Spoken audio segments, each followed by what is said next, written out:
दोस्तों, इंद्रदेव को देवताओं का अधिपति माना जाता है, लेकिन इसके बावजूद भी उनकी पूजा नहीं की जाती और ना ही पूजा के लिए इंद्रदेव का कोई मंदिर है। तो आइए आज की इस वीडियो में हम जानते हैं कि आखिर इसके पीछे का कारण क्या है। तो दोस्तों, इस वीडियो में हम बात करेंगे कि इंद्र की पूजा क्यों नहीं की जाती है और इंद्र को 1000 योनियों का श्राप क्यों मिला था। दोस्तों, कहा जाता है कि हिंदू धर्म में 33 कोटि देवी देवताएं हैं और इन सभी देवी देवताओं से जुड़ी कहानियां हमें पौराणिक ग्रंथों में मिलती हैं। अब बात करें देवराज इंद्र की, तो उन्हें देवताओं का राजा कहा जाता है, लेकिन इंद्र देवताओं की एक पदवी होती है। हिंदू धर्म में प्रमुख देवी देवताओं की पूजा की जाती है और मंदिर भी होते हैं, लेकिन क्या आप जानते हैं कि आखिर क्यों इंद्रदेव की पूजा नहीं की जाती और ना ही इंद्रदेव की पूजा के लिए कोई मंदिर बनवाए गए हैं। कहा जाता है कि एक श्राप के कारण इंद्रदेव की पूजा नहीं की जाती। तो आइए जानते हैं इस रोचक कहानी के बारे में, विस्तार से आपको बताते हैं। पौराणिक कथा के अनुसार भगवान श्री कृष्ण के कारण इंद्रदेव की पूजा नहीं की जाती।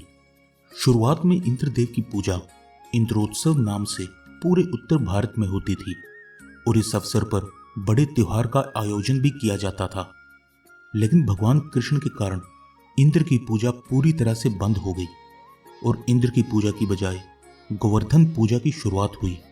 कहा जाता है कि भगवान श्री कृष्ण ने इंद्रदेव की पूजा बंद कराने के लिए स्वर्ग में सभी देवी देवताओं से निवेदन किया।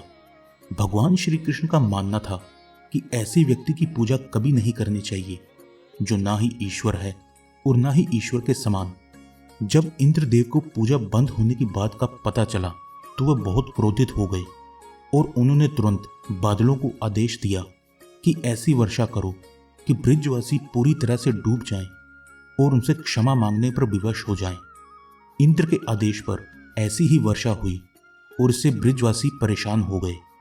तब भगवान श्री कृष्ण ने गोवर्धन पर्वत को अपनी एक उंगली पर उठा लिया और सभी ब्रिजवासियों को गोवर्धन पर्वत के नीचे आने को कहा। इस तरह ब्रिजवासियों पर वर्षा का कोई असर नहीं हुआ और इंद्र का अभिमान भी टूट गया। चलिए दोस्तों, अब बात करते हैं कि इंद्रदेव को मिले 1000 योनियों के श्राप के। इंद्र के चित्रों में उनके शरीर पर असंख्य आंखें दिखाई देती हैं। दरअसल ये आंखें गौतम ऋषि द्वारा मिले एक श्राप का परिणाम है।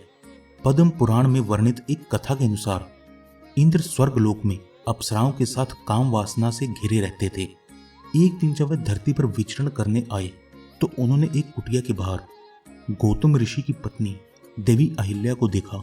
देवी अहिल्या बहुत ही खूबसूरत और रूपवती थी, जिसे देखते ही इंद्र उन पर मोहित हो गए और छल पूर्वक अहिल्या को पाने के लिए इंद्र ने अपनी माया से रात को सुबह जैसे वातावरण में बदल दिया। गौतम ऋषि को लगा कि सुबह हो गई है और वह कुटिया से निकलकर स्नान और पूजा पाठ करने के लिए बाहर चले गए और उनके जाते ही इंद्र गौतम ऋषि का वेश धारण कर कुटिया में चले गए। अहिल्या इंद्र को गौतम ऋषि के वेश में देख अपना पति समझ बैठी।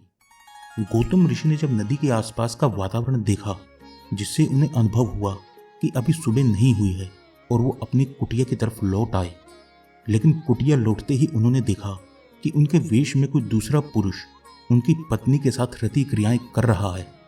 ये देखकर गौतम ऋषि को बहुत क्रोध आया और उन्होंने अपनी पत्नी अहिल्या को जीवन भर पत्थर की शिला में बनने का श्राप दे दिया और उन्होंने इंद्र से कहा, तुमने ये सब केवल एक स्त्री की योनि पाने के लिए किया और तुम्हें इसकी इतनी लालसा है तो तुम्हें वही मिलेगी।